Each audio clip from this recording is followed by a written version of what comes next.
Mr. Speaker, this is my fifth speech in a series on voter fraud, election theft, and the presidential election. For emphasis, Congress is the judge, jury, and final arbiter of the 2020 presidential election contest. Further, America's election system is plagued by systemic flaws that promote voter fraud and election theft. Joe Biden exploited one such flaw when he brazenly promised more than 10 million illegal aliens that he will give them amnesty and citizenship if they help elect Joe Biden president. The Constitution's election clause, Article 1, Section 4, is very clear. Congress has absolute authority over the, quote, times, places, and manner of holding elections, end quote, for federal offices. Pursuant to the Election Clause and Title II, United States Code Section 7, Congress set November 3rd as the 2020, quote, day for the election, end quote. For emphasis, Congress set a, quote, day for the election on which citizens vote. Congress did not set an election week, an election month, or an election season during which citizens can cast votes. Also pursuant to the Election Clause, Congress created limited exceptions to its vote within a 24-hour window mandate, to wit, alternative voting means for persons with disabilities. Overseas persons may vote by absentee ballot.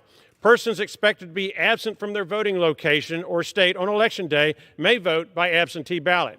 Any voting schemes that allow voting outside of congressionally mandated times and means are illegal under the Constitution and federal statute. Congress's reasons for limiting voting to one 24-hour period are described by the 2005 Bipartisan Commission on Federal Election Reform, co-chaired by Democrat President Jimmy Carter and former Republican White House Chief of Staff and Secretary of State James Baker. They strongly cautioned against overly broad absentee ballot and vote-by-mail schemes because they, quote, increase the risk of fraud, end quote. The Bipartisan Commission found that absentee voting has been one of the major sources of fraud in American elections and that vote by mail, quote, is vulnerable to abuse in several ways. Blank ballots mailed to the wrong address or to large residential buildings might get intercepted. Citizens who vote at home, at nursing homes, at the workplace, or in church are more susceptible to pressure, overt and subtle, or to intimidation. Vote buying schemes are far more difficult to detect when citizens vote by mail, end quote.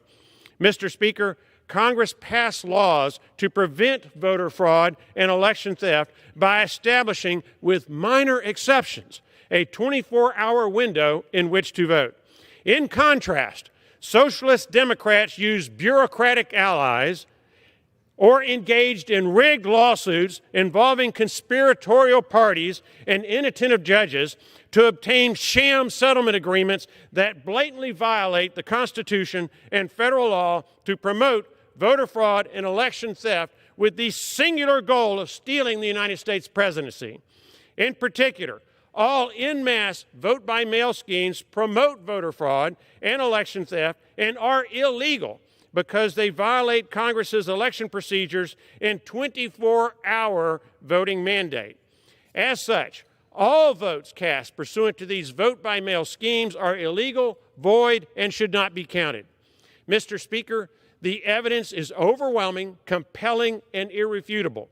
If only lawful votes cast by eligible American citizens are counted, President Trump won the Electoral College and a second term as president. Congress can either support illegal voting, voter fraud, and election theft, or not.